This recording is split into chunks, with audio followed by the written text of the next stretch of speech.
So I don't know if anybody wants me to go over what we went over last week. I'm going to completely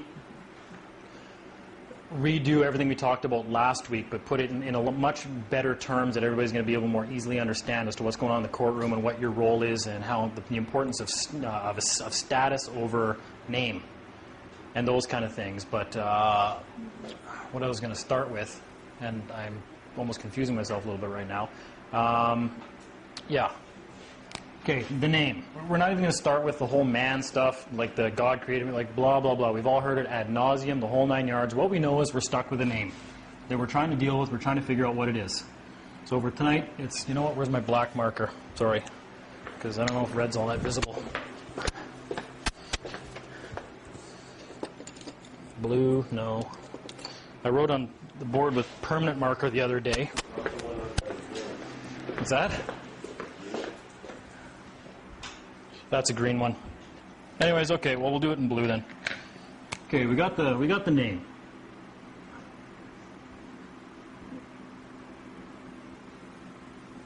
Birth certificate name. Right? So, last week I'd kind of referred to it as a presumption of law, which it really is. It's a presumption. I came to call it that, but for everybody else's purposes, because people understand it better. Oh, the red light. Yep, it's definitely on.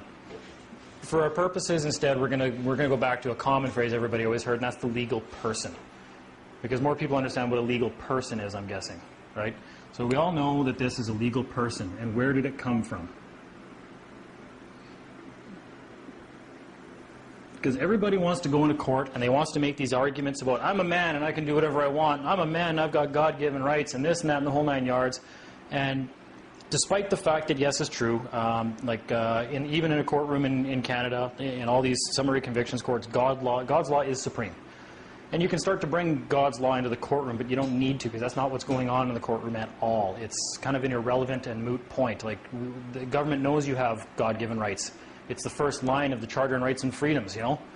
It's not really a question that's disputed, and that's not what's going on in the courtroom. We all know that because it's a hearing for this entity right here. Now, where did this entity come from? Your mother and father, when you were born, decided that they were going to grant you something, and that was to fill out a particular live birth and apply for the government, basically, where then you both entered into an agreement that created a trust. So that's why no one owns title to the name, because it's kind of a legal person. It was created by more than one party, and all those parties have a function and a role in that. So no one really owns title to it, but it's not about title. And it's like what I explained to you earlier about cars. It doesn't matter who's got the title to it. Title's even irrelevant. It's who owns all the equity in that property, because equity is king, and that couldn't be a more true statement. You own the equity, it's yours. You control it, period. It's the same as assuming liability, right? It's kind of like the same principle. If I'm assuming all liability for somebody else's actions, then I'm going to make sure that they're not doing anything that's going to get me in trouble.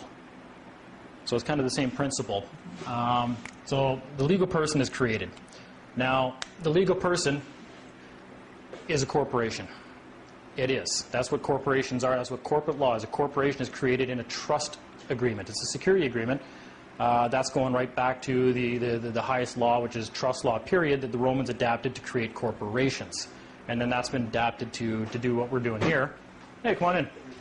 So before we get into more about this, let's see if you guys can get where I'm going with corporate structure. It seems to me that it's a lot easier for people to understand corporate structure. I'll just pause for a sec. I'm a business person. I understand corporations better than anything. And people don't understand corporate structure, and that would help them when they walk into a courtroom, because really what's going on there is nothing more than, say, a hearing for a corporation, a formal hearing. Because corporations don't do anything without formal hearings where there's a record that's kept, right? Like the minutes book of your corporation. That's what's going on there. End of story. So you're not showing up as a legal person.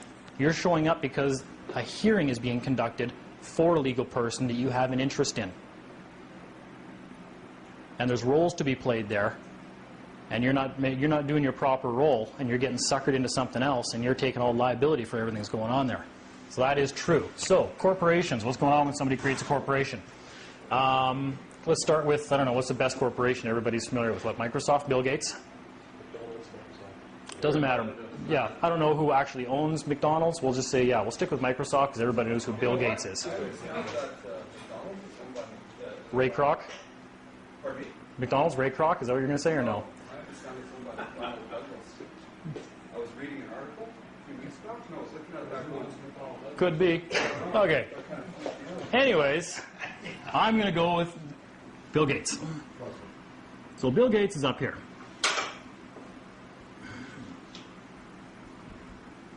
Now Bill Gates has a bunch of employees. For his company. What's the third part of a corporation? Shareholders. So you're going to get the crash course in this. It's going to make sense, and there's no reason to even explain most of this kind of stuff. Microsoft that has the employees and not necessarily Bill Gates? Yes, well, yes, because Microsoft is actually, this unit is what creates, instead of Dean Clifford now, we've got Microsoft.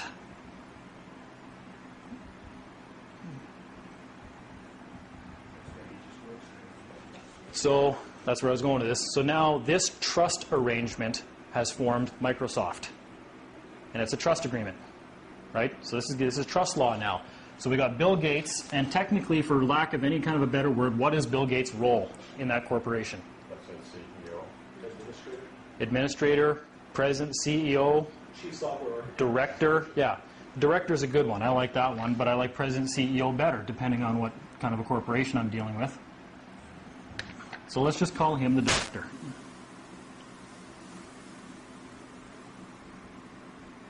All right. And the shareholders, which are down here, are the people that basically bought stocks in the company, right? So they gave something to Microsoft, and they're expecting to get something back in the way of dividends. What does that sound an awful lot like? Investors. Investors, but more so? From suckers. There you go. Beneficiaries. Your mother and father were the grantors of the trust that was created. And they put, because you were still a child, your share of the Commonwealth into an organization with the expectation that you're going to benefit from this. And so as soon as you turn the age of majority, you become the grantor and beneficiary. Yeah. They stay the grantor and ultimately the beneficiary until you get, until you take it over. I'm not really sure who that is. Oh, not a problem? Okay. Now the employees over here, I'm gonna leave them called employees, but if we've already got now the director and the beneficiaries, who's the only thing that's left? Trustee. Trustees.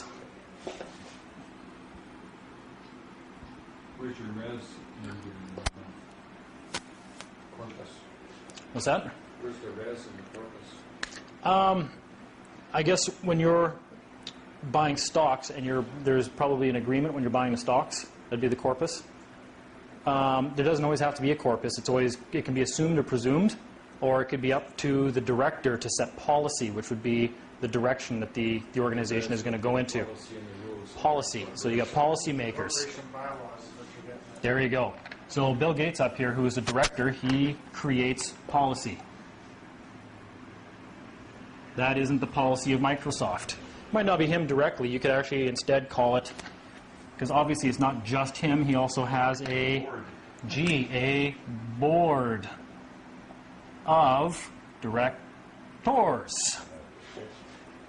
Everybody knows corporations have board of directors that set policy.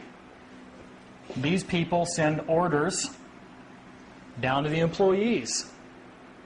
This is the policy of the corporation. This is our rules. This is how we conduct business. This is your job. This is what you do.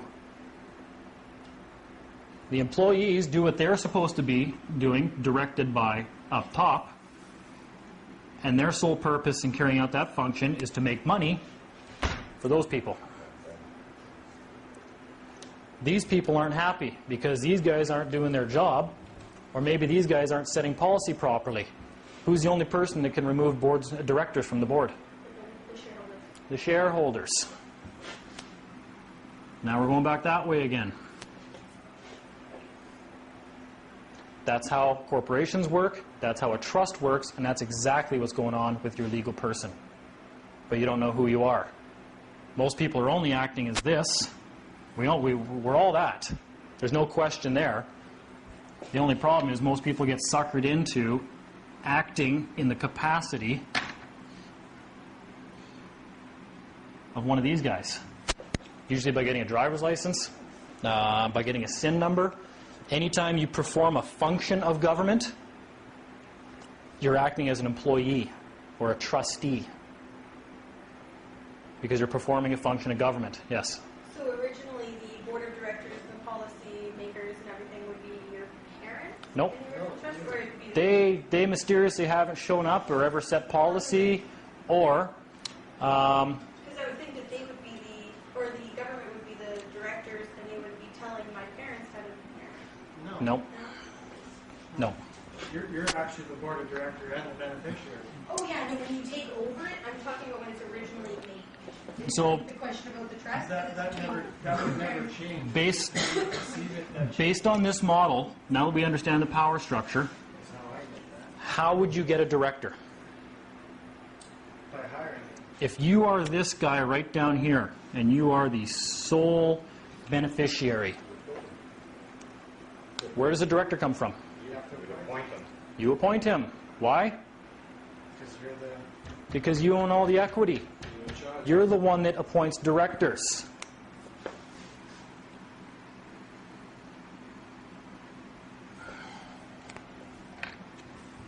You can appoint somebody else. I'm 3 or 4 people's directors right now. In the event they go to jail, I show up, and I'm their director in court now. Done it. They don't like it. They try to say you can't speak. Well, excuse me, I set policy. You're the public servant here. You obey policy. And I'm telling you that your statutes are not being enforced against this legal person because you are directly affecting that guy. And my job is to protect his investment. You've heard of people walking into courts and firing judges before? It's happened. They don't know why, though. I've heard of that before, and the judge just gets up and walks out. You're a For that case, or does he come back? well, it's just, okay, every time, okay, so everybody understands this now? We'll get into that, right?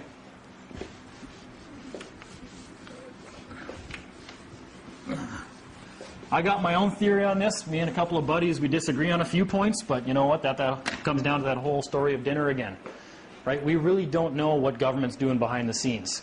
We can speculate all we want on what's really going on, what they're doing, and everything else, but it's just like 5 of us being out for dinner, and we haven't discussed who's paying the bill yet. And we can presume all we want what's going on, but all we can really do is just give our own position. Yeah, an experiment, see what works. Well, no, but if everybody at the dinner table has a different presumption as to who's paying, Yeah. if you're the first one to speak up and say, well, I'm paying for my own bill, you don't even give a shit about the rest of them.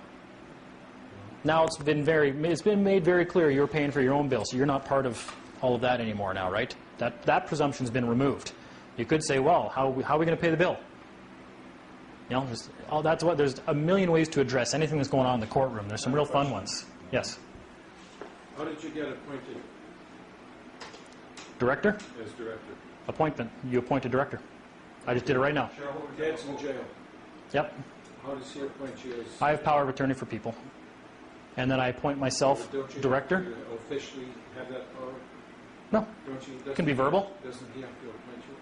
Are they going to argue with you? Don't they operate in presumptions? So you can do the same. Except you can back up your presumption. Okay.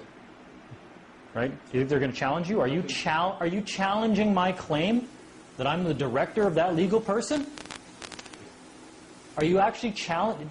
How many people challenge Bill Gates when he walks into work every day? You know, dude, I don't think you're the president and CEO anymore. Well, really? I'm pretty sure I am. Was a report meeting without me? Now, I'll give you some background on this. This all started to kind of come together to me last fall, and I'd heard all there was to know about trust law and all this other nonsense, and tried to make some of the arguments in court, and they don't listen to you. And it wasn't until I actually had to go and represent my corporation in court, my business, my construction company. And I got thinking to myself, well, geez, how am I going to do this now? I'm like, this is an actual registered corporation. See, you know, like, it's obviously I have to abide by City of Winnipeg charter bylaws, right? Like, it's registered. How do I get out of this? I got thinking out about it, and I'm like, well, wait a minute, no. I said, my signature created the corporation. It's the trust agreement between me and the government that made it an entity. I said, I put everything into it. I don't remember signing anything that said I was going to obey all government statutes at that point. I'm like, so, no. I said, nothing applies to my corporation. So I'm like, well, you know, piss on this. And I got, you know, I'm like, no, I'm going to go down to that courthouse, and I'm going to show who's, you know, I'm going to tell them what's what kind of thing, eh? And I didn't do that. Fortunately, I went down there that morning, and I just walked up, and, you know, you all get in line for to go see the city prosecutor, if anybody's ever been to court against the city, right? They don't have a crown. They got a city prosecutor. And then you got provincial prosecutors and federal prosecutors. Like, they're all different provincial crown and federal crowns. But anyway, so the City of Winnipeg's got a city prosecutor because the City of Winnipeg's its own entity. They got to have their own prosecutors. And I walk in there, and there's this guy, and there's a lineup of people, and he's just yelling at these people, and they walk up. People are taking up their fines, and they're like, you know, his name. And they're like, you know, I'm so-and-so. He's like, well, the City of Winnipeg Charter says this, and you are required to this, and blah. And he's just talking like a complete jerk to these people, and I'm like, oh, this is going to be interesting. And I'm looking, right away, I take my keys out, and I give them my buddy. I'm like, take my keys, you're driving the truck home. I said, because I'll be in jail, kind of thing, by the time I'm done talking to this yahoo. And I get up there, and he just finishes yelling at some woman, and he turns around, and he's like, and he goes, who are you? I said, well, I'm here regarding the matter for, you know, blah, blah, blah, blah, blah, Manitoba Limited. He's like, all right. He goes, name? I said, my name is President and Chief Executive Officer of that corporation. He goes, oh, okay, how did you want to proceed today? I said, well, there's not going to be a hearing, there's no need. I said, I haven't seen any paperwork, I've seen nothing. And said, in fact, I'm going to need your mailing address because I got some stuff I want to send to you that I need clarification on. Oh, okay, hang on, I'll get a business, I don't have any business cards with me. I normally carry some, I don't have any today. And I was like, well, shit, if this isn't the same guy that was just yelling at people a couple of minutes ago. So I said, that's okay, just write your name down, you'll have my response in a couple of days or whatever. I said, you'll get my paperwork, la la la, and he starts writing all his stuff, and he's like, okay, and he's, if I haven't heard from you after, I don't know, like a month, would you like to schedule another hearing? He goes, how does you know, March 26th sound? And I just I didn't say anything. I'm just like, and I stared at him for about 15 seconds, and he goes, how about April 16th? I didn't say anything. I just kept staring at him. He goes, how does April 26th sound? I said, okay. I said, I'm okay with that. I think that should be plenty of time for you to get back to me with the response to my paperwork. I said, thank you, and then I left. So about 2 weeks later, I sent him, and that's where I used to get it. I started talking to you guys at the Freeman meetings about how important it is to establish your title at the top of the document, right? No one cares about Bob playing hockey. They want to know what position he plays, right? When the chess pieces, I don't care what you name them, you want to know what their responsibilities on the board are. What you're acting as. What you're acting as, right? If a knight moves forward 4 spots instead of going forward 3 and going 1 to the right, the rest of the chess pieces are going to be going, what the hell? No, that guy's only supposed to move forward 3 and over 1. That's what's important. So names are irrelevant. Like I said, after the word man, your name is irrelevant. It's your title. What role are you playing? Well, today I went to court as President, Chief, and Executive Officer of that corporation. And I'll be damned if his attitude didn't change about 180 degrees right after I said that. He knew damn well who I was.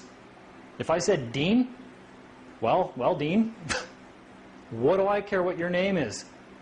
We're enforcing City of Winnipeg statutes against your corporation. Right? Because they're going to operate on the presumption that I'm not the director or anybody else, because that's how they operate in presumptions. Especially if you hire a lawyer. We won't even get into that nightmare right now. So I sent my paperwork off about 2 weeks later, And it was 3 pages long, and most of it is irrelevant, but the biggest parts were that I stated quite clearly in there, nobody is administrating City of Winnipeg charter bylaws against my corporation. Nobody. Because I set policy for my corporation and nobody else. I told them, I said, I don't know how you guys even called a hearing without my explicit written consent, because I'm the chairman of the board and only I call meetings for my corporation. If you call one more hearing for my corporation without my written consent, I'm charging $1 million, and I'm charging it straight to your law license, and I'm going to go lien it. And then I went on from there, and I listed a whole bunch of things like that. 3 weeks later, my friend's down at court again for one of his own matters. He's sitting in the gallery. I didn't even bother going. I didn't care at that point. And the city prosecutor got up that morning, and basically the first words out of his mouth when court was called, because remember, they can't just drop the charges when court's not in session. It has to all be done on the record. Everything they do has to be a record of it. So the first thing he did when court was in session, he stood up. He said, Your Honor, bowed, and they did their little whatever thing they kind of do. And he said, goes, it just occurred to me this morning at City of Winnipeg charter is only applies to legal persons. So I'm going to have to state proceedings against every corporation before the court today. So they didn't want to do it to just mine, because that would have been proof. So they stayed proceedings against every corporation before the court that day, even though we all know legal persons are corporations anyways. They just blanketed it out, and then afterwards they'll go back and they'll pick up the charges against everybody else. But all showed on the record for that day was that they stayed proceedings against every corporation just to make sure that I wasn't in there, so no hearing would be called for my corporation. There's no question. I'm convinced about that. And pretty much since then, I really haven't had a lot of problems with anybody, actually. But that's kind of when we started to realize, okay, well, we got to start treating the legal person like a corporation. And we started to break down the corporate structure and trust law, and we started to realize that once we become the sole shareholder, which we are, once we realize who we are, and we realize that we actually are the ones who appoint ourselves, if we need to, because we're just operating in different capacities, then the only role left for government is down here, which is where they are anyways, which is public trustees, employees. So they're employees. It doesn't matter who owns that corporation, whether it's Irrelevant. or anybody else. You're still an employee. Who sets policy? Who's in the position of authority? Yeah. Right?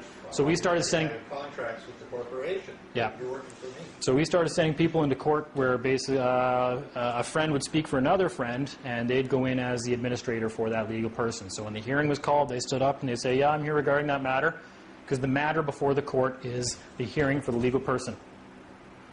We've had people in the past go in and be, yeah, I'm here regarding that matter. Well, who are you? Oh, I'm an agent of that legal person. Well, of course you are. You wouldn't be here if you weren't an agent for the legal person, because the agents are anybody acting in any capacity for that legal person. So when you're an agent, you could be anybody. So that's where the presumption comes in. So they're just presuming you're one of those guys, trustee. And when you're a trustee or an employee of the government, you obey your commanding officer, and that's the guy sitting at the bench. Right. But if you came in and said, I'm the minute you walk in, you say, yeah, say I'm here, I'm the administrator. Or whatever you want. I'm the director, I'm the president and CEO of that legal person. I don't care what you say. You're establishing your status, your authority with that court on the record. Now, believe me, every time that we've done this, immediately before that sentence is even out, I'm here I'm the administrator. The sheriff, or sorry, the judge is yelling and the sheriffs are called in. What are they scared of? If that wasn't a big deal, then they wouldn't be freaking out the way they do. And so the one time, I know that my friend sat down and he just goes, I'm not going to jail today. I got to be at work this afternoon. He sat down, kind of thing. So he submitted to their authority. That doesn't mean you submit to their jurisdiction at all. It just means, this guy says he's this guy. You walked in, you said you were the director of something. And then this guy over here,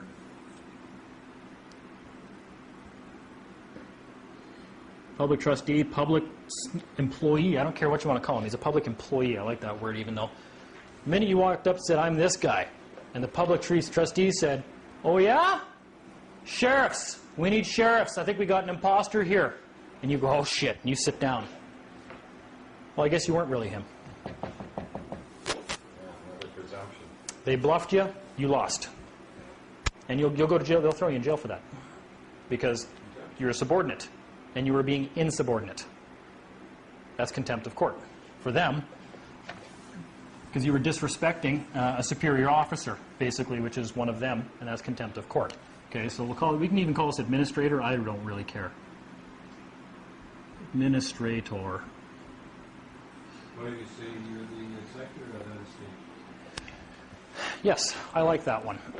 But I just get away from estate law altogether to trust law when I'm speaking with government or courts. There's no reason to get into trust law. That's why I kind of made it more simple this time, because if people treat it for a corporation the way it is, it's much easier to understand the roles that are going on, right? And it's all you got to do is be the sole shareholder, the sole beneficiary, and you hold the seat of power. Period. Because these people appoint the administrators. The administrators set policy for public trustees, and then public trustees carry out their orders for the benefit of these individuals. So you could say in court, for instance, I'm the beneficiary, I appoint you, judge, as administrator. Oh my God, why would you want to do that? Well, I know, but some people do that. Yep. I've heard that. Yeah. Seriously? Yeah. And they probably just go, Yeah. you're damn right. Happy about it. I'll be happy to admit. Yes. Yeah, that was something that, after I saw your first lecture, I was thinking, Boy, they really screwed up. Oh, you have no idea. Well, that depends. The judge might decide to be benevolent that day and just say, oh man, yeah, that guy just appointed me. You seem like a nice guy. That guy just appointed me the CEO of Microsoft. Man, I like that guy. You know what? I'm going to go easy on him. Yeah. So, Because it dawned on me, even 2 weeks ago in your first lecture, I remember when my parents died, I was obviously beneficiary of their estate, Yep. and also the administrator, since there was no will. yep. And so that struck me, I guess I am the administrator for that legal person, Yeah. and the beneficiary. Yeah, because that's why when people have power of attorney for someone else, you basically are acting as them when they're not around. It's just giving you authority to not to be them, to act in the capacity that they would if they were around, right? Which is probably that guy right there. So, and I can get into, we've gotten into a lot different and bigger stuff where this board would be full of stuff by the time we're done, and everybody would be running around going, what the shit is he talking about right now? And there's no point getting into that because it's all just proofs of what I'm showing you right here anyways. And this just makes sense. It's corporate law. It's hidden in plain. You couldn't hide something in more plain sight. Because it's the same way I run my construction company already. And I'll be damned if it didn't get that response when I walked into court there for the bylaw violations. And as soon as I told him who I was, and I don't mean Dean Clifford, I said, no, I said, I'm the president and CEO of that corporation. Well, holy shit. Who took charge? Yeah, the big boss came down. Now that gets me into another thing where this is some of the stuff I'm going to say right now. A few people that I talk with on this frequently disagree with me, but it's my firm belief that the courtrooms are not for any of us. Courtrooms are platforms for public trustees. We're not meant to go down there. So that's why it's assumed we're just another trustee when we go down there. So I touched on last time how a lot of us were thinking, well, maybe the judge is acting as this, and the Crown's acting as this, and everything else. Well, no. If you receive a paycheck from the government, and you're a government agent, then you're one of these. You can't be anything else. That'd be operating outside your mandate. You are only a public trustee, an employee, and that's all that is in that courtroom. So now we don't even really go to court anymore. We just send the courthouse down instructions from the administrator. And we follow proper procedure. So no, my commands came down the proper chain of command. It wound up in the court file. And that's why the judge reads the affidavits or any other material that's in a court file. Because they're the commanding officer of all these guys. Maybe they're looking for instructions. You set policy. But if you walk into a courtroom and you just become another public trustee, there's no officer of your corporation there from up top. They're going to enforce statute. Well, and that's another thing too, is statutes only apply to public trustees. Right. And so we've touched on that before with other people, is that's what a SIN number does. Is a social insurance number creates a new agent of the government that you're filling the role as. So ultimately, they could have you playing all three roles at different times, because you can do that without question, because you're acting in a different capacity every time. So if you're getting a social insurance number, and if you read through the Canada, like all the statutes for Canada, we know damn well that that business, that they define Canada, what Canada defines business as, is performing a function of government. It's right in their own law books. If you're not performing a function of government, they can't force the Income Tax Act on you, because it only applies to agents of the government, period. That's why if you have a social insurance number and you're acting in the capacity of an agent of the government, you're going to get taxed. That also means that most other statutes can be enforced against you, because the minute you're performing a function of government, government performs public service, doesn't it? All there. It would also fall underneath the bylaws of Canada, the incorporation. Well, that's what that is. So if you're acting as an employee of the corporation, you have to follow the corporation bylaws. There you go. If you're performing a function of government.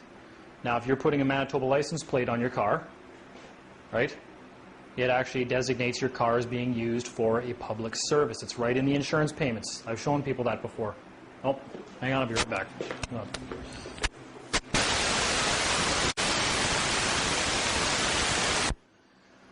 So, is there anything with that that people don't understand? We can turn a light on here, by the way, too, if you want. It's kind of dark in here now. No? Let's flick one of those guys up. Does it make sense? Yeah, it does. It does. Pretty clear on Yeah.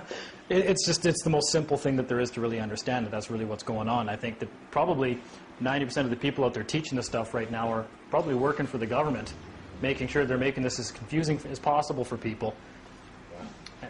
So if we want to do business with Canada, Yep. we're best off really to create our own corporation. Well, no. What's wrong with this one? Yep. You're already the sole shareholder. And that's the money roll right there. Okay. When you own all the equity, when you've bought all the shares for a corporation, you appoint the people that run the corporation. Okay, so now I have a question about the actual incorporation. Yep. As soon as you incorporate it, you basically, by the way the government portrays it, is you basically gave it to them because it's an entity of No, itself. no one owns it. You It's understand, you understand I understand what you're trying to say. So if you had an incorporation, how do you prove that they don't have any rights to it? Well, they don't have any rights to it. But there's certain roles that are inherent when creating a trust, because you're giving something to the government. Government's got to give something to you, kind of thing, right? So if you're supposed to perform a duty and they're supposed to perform a duty, Equal consideration, all that kind of stuff, though that question comes into play. But we could presume all we want about what we're supposed to do for the government. Well, I'll give you an example. Okay. So let's say you own an incorporation, you are the sole proprietor of it, right? And You can't be a sole proprietor of a corporation. Well, you're the full, you're the only stockholder. Okay, shareholder. Shareholder to it. Yes. Now, if it's an entity of itself and you created it, right? And you,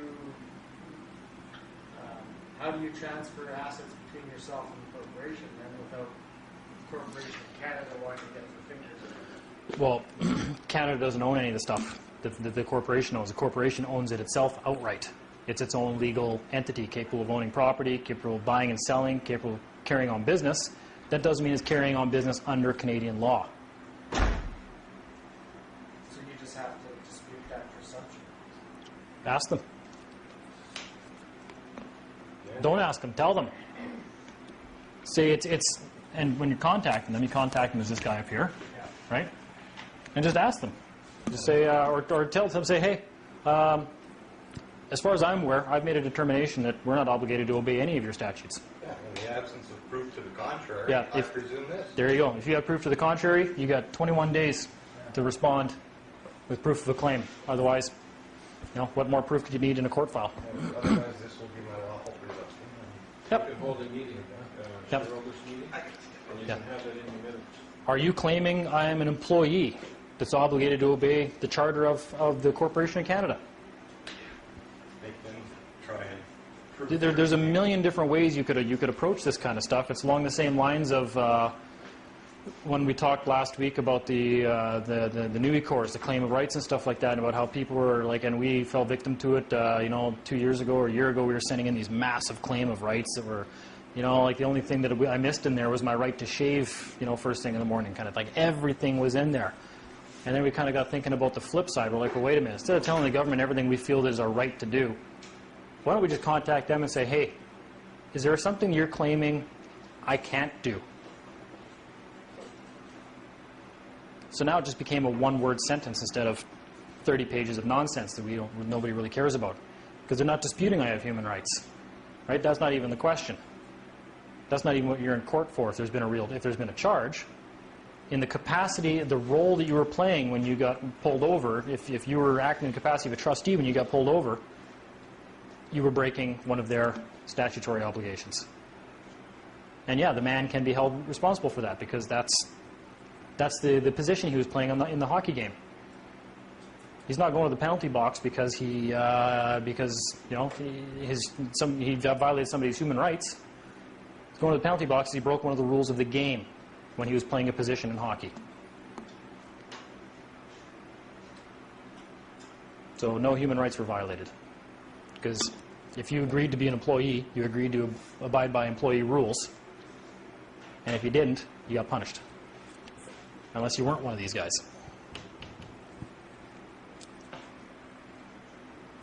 It starts to get confusing from there because people always have like specific questions about things that are not really part of the model, so we could get into some stuff like that. That's it. We'll pause it there, take a break for a few minutes, and then people can ask questions after this. Your wife. Okay. Yeah, well, just anybody, but mostly you want to give notice to the government. So just for the camera, we were just kind of all talking here for a little while off camera, and people were starting to wonder, well, how should we get started in kind of doing some of the things that we want to do with the government? And so I was just going to explain that the first starter and the first great thing to do is that if you have a business relationship with the government, you may want to establish your roles. Because if your roles aren't established, then, like I keep saying about the dinner scenario, you're just a bunch of people sitting at the dinner table with everybody wondering who's going to pay the bill. So you want to be the guy now that walks in and says, hey, before we have dinner, I just want you guys to know we're all paying our own meals. Okay? So the way to do that with the government is to send them a letter saying, you know what, the birth certificate is the proof that you're the shareholder. That's your receipt. You own all the equity in that name. That's your receipt. Period. So you're the sole shareholder down here. And you're going to say, yeah, if you guys are disputing the fact that I'm the sole shareholder, feel free to let me know. But as it stands right now, I'm telling you, I am the sole shareholder of, and I don't mind using my name, by the way, or I don't mind using the name of my legal person while we're doing this kind of stuff, because if I really feared these guys and I thought they were going to come shoot me or something, everybody's always, oh God, no, I don't want my face online, or I don't want people to know my real name, because, I think they're going to come and kick my door in and beat me and stuff like that. That's insane. Like, it never happens, actually. I was going to say almost never happens. It never happens. I've never actually heard of that happening. Okay? Nobody's actually persecuted because they send stuff to the government. Believe me, if people saw half the stuff I've sent to these people, I should be in a wheelchair right now if they actually came and kicked your door in and beat you up for doing that kind of stuff. Or if not dead. So it doesn't happen. And I've been pretty belligerent at times. And some people have seen some of my paperwork, and I get pretty belligerent with them because I just don't care. I feel bad sometimes even after I send stuff. But anyways, that's irrelevant. So once you've established this, what prevents you from saying, I believe you guys are all... Actually, there's no comma there. I'm this guy. That's what your letter says. And I believe everybody that works for the government are these guys. That's all of you. If you're claiming something different, let me know. I'm going to give you 21 days. If you don't respond, then you've admitted to being this, which they are. And then you say, and also, just so you know, because I'm the sole shareholder, I want to protect my investment, I'm appointing this guy as the principal administrator of my legal person. He's going to handle all policy because I want to make sure my investment's protected. If you guys are claiming otherwise, you have a different idea, or you're claiming I don't have the right to appoint the director of my legal person, you got 21 days to get back to me with a lawful excuse as to why I can't do that and that I'm full of it and this isn't really what's going on. Question. Yes. Are you purposely writing your name and heading in Absolutely. all caps? Absolutely. In, Oh, in large and small? I'm going to have to pause for 1 second again. Sorry. And then we'll get back into this. Go again. Okay, we're back. You asked if there's a reason why I'm changing the spelling of my name. Specifically using all caps. And Yes. A proportion of that word, and you're using small and large. Yes. Or large and small. This is the name of the legal person. This is the person, legal person, what corporation, capital N. That is the legal person. That is the trust. If you want to call it a trust, call it a trust. If you want to call it an estate, call it an estate. It's a legal person. It's the best thing to call it. It's the most applicable. So that's the birth certificate name, is the legal person. It creates an identity. And that's what we talked about before. And in that identity, there's different roles, just like a chess game. Right? The game's called chess.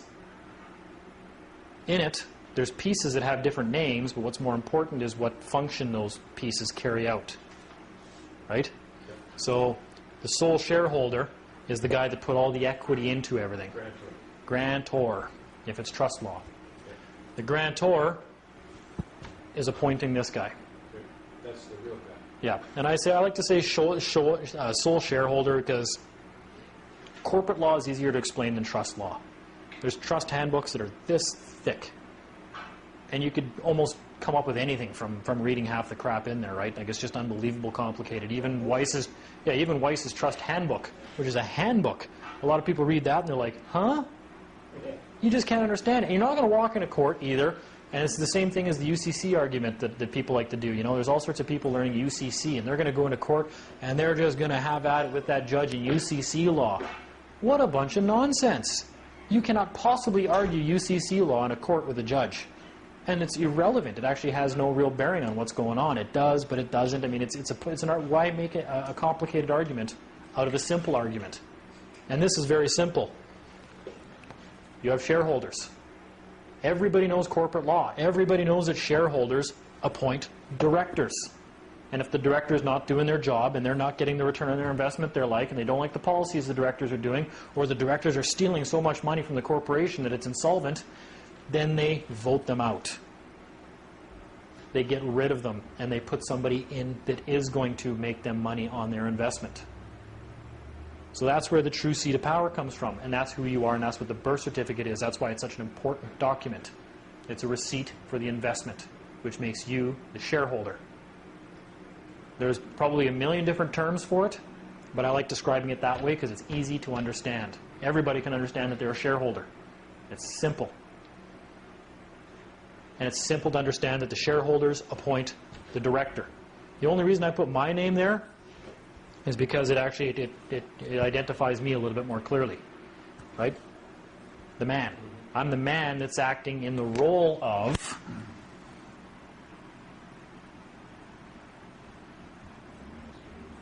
director, administrator. I mean, a director directs movies, right? Who walks in and tells the director he's doing a shitty job and replaces him? Nobody, except the people funding the movie. You're doing an absolutely awful job of Transformers 3. We're replacing you. You ruined the whole damn movie. You're fired. Who else does that to the director of a movie? Nobody. Except these guys. But he's playing in two capacities. And the director has a whole bunch of employees.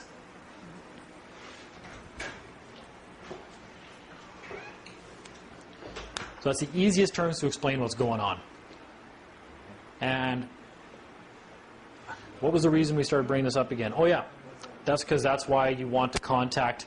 It's a lot easier to clarify what's going on before you run into problems. Because clarifying what's going on when you're at the cashier, trying to decide who's going to pay for the meals and get into an argument, is too late. That's when it gets messy. And people are pissed off, and a couple have left already, and I'm getting stuck with the bill, and holy jeez, people are mad. You know, like, that's just not the way to do it. Before you're sitting down, hey, you know what, before we even go for dinner, I'm going to pay for the meal. Or we all pay for our own meals. Like, just get the terms of your business arrangement, which is what that is when you're going for dinner. It's just a microcosm of something that you could, you know, extend to every situation in life. Just get it out there first. Contact them and say, hey, I just wanted to clarify something. Because I got this birth certificate right here. And it's my understanding that I'm this guy.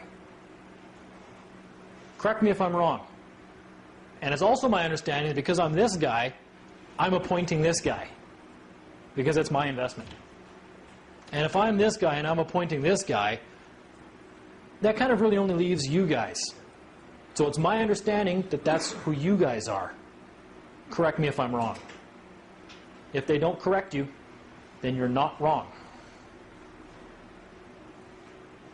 File that in court, in the court record. That one document, it could be 4 lines long, and send it from this guy.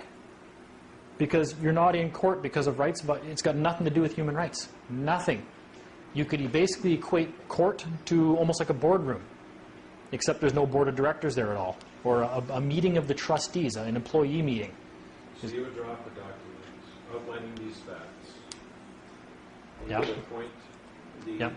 human Well, they're Dean not. Clifford as director, and you would do it on behalf of Dean Clifford, all that's legal person. Because it's a corporation. And you would sign it as authorized representative by, No, I would sign as director. as director. That's the seat of power. Okay. And the only person that can remove you from the seat of power is this guy. And who's this guy? You're the major shareholders, so No one can remove you from your seat. Not even a judge. Sucks to be them at that point. Because now they're regulated to this. That's all they got left. And that is who they are. They're public employees. That I can get into much more detail about how the whole thing works, but this just keeps it so simple you can't not understand it. Yes. And that's what's going on. So the man is irrelevant. What role are you playing? In fact, if somebody ever asked you who you are, you never have to answer more than man. I'm the director. Yeah, or I'm the director. Well, director of what? Well, who are you looking for? Bah! You know, they get mad at that point. They don't like that. You know, well, what's your name? Well, man. No, what's your real name? Are you saying I'm not a man? Like, what are you? Are you challenging me to a fight? Are you questioning my manhood, or are you saying I'm not a member of mankind? Like, yeah, like where are we going with this, right? And like they don't like that kind of stuff. Like, so are you saying I'm not a man? You know, and you're required of this and blah blah blah and yada yada, the whole 9 yards and this and that. And you say, oh well, I've got a legal person. You know, or not even say I've got a legal person. Just say, are you looking for the legal person?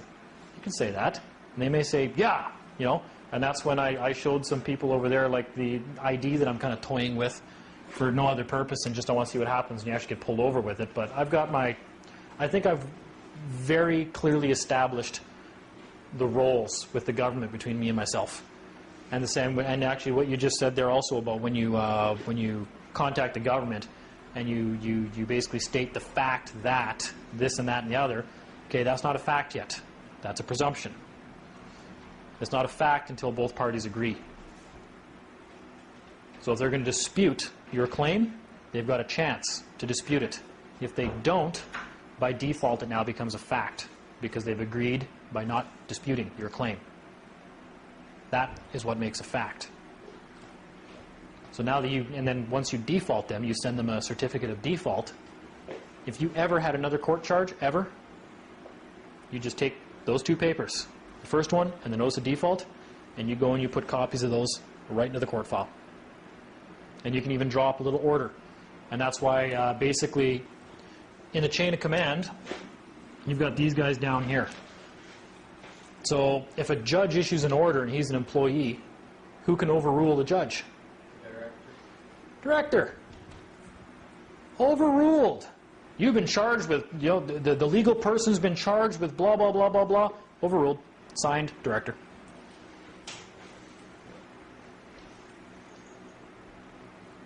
Who's going to dispute that now? Who's got more authority? Because we all know there's no real injured party in a statutory offense. It's just codes that these guys are supposed to follow. And if they don't get this guy to show up, I don't know how many stories I've heard of people that walk into court and just say, I'm just the beneficiary. And they sit in the back and the court's like, oh, all right, just sit back there and be the beneficiary then.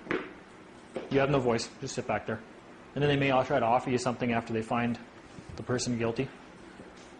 There's a guy in Saskatchewan I know that used to do that. He'd just sit in the back of the courtroom, and when they say, well, so and so, I had to find, they'll say you guilty or whatever, and it doesn't matter. He'd be like, yeah. He goes, okay, whatever, I don't care. I'm just the beneficiary. I'm not liable for anything anyways. And then as soon as they say, well, the Crown has asked for, this amount of money, you say, good, tell them to pay it. Ah! That's when the shit starts. So, yeah, it's over at that point, and they know it. Yep. And that once you understand the roles here, chess becomes an awful lot easier. Yeah, especially when you know the side you're just talking about. Exactly. Yep. They try to flip the coin. Okay, fine. If that's where you want it to be, then pay it. There you go. Exactly. Wish I would have knew this 20 years ago. Yep. It would save me a lot of money. Yeah. Because it Jesus, the amount of money they scammed off us. Yep.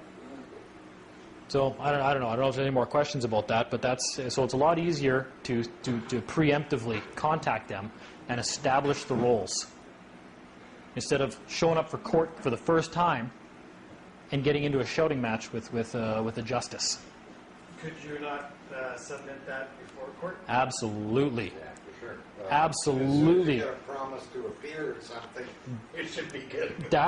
That's personally what I more so believe administrative remedy is before this meeting that's going to take place for all these guys right here. Yeah, like you can consider the court the upper management of the trustees, but you're still on the board of directors. So if the courtroom is like a meeting of upper management, and they're holding this meeting, and you're going to show up there, and they don't know who you are. Well, damn rights, I'd have you arrested too. Like, who are you? Right? So establish who you are. And if you really want to still go there, by all means, but just let them know you're coming. Let them know who you are and that you're going to be showing up.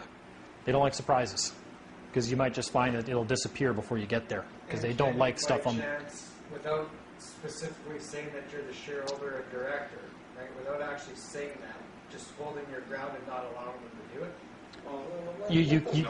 You can't establish your authority without letting them know who you are.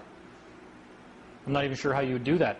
That'd be like a French commander showing up on the English lines, and just starting to order people around without clarifying, without saying what his authority is. Command that right? the guy's on his way. Like that's why people in the military, what his authority is.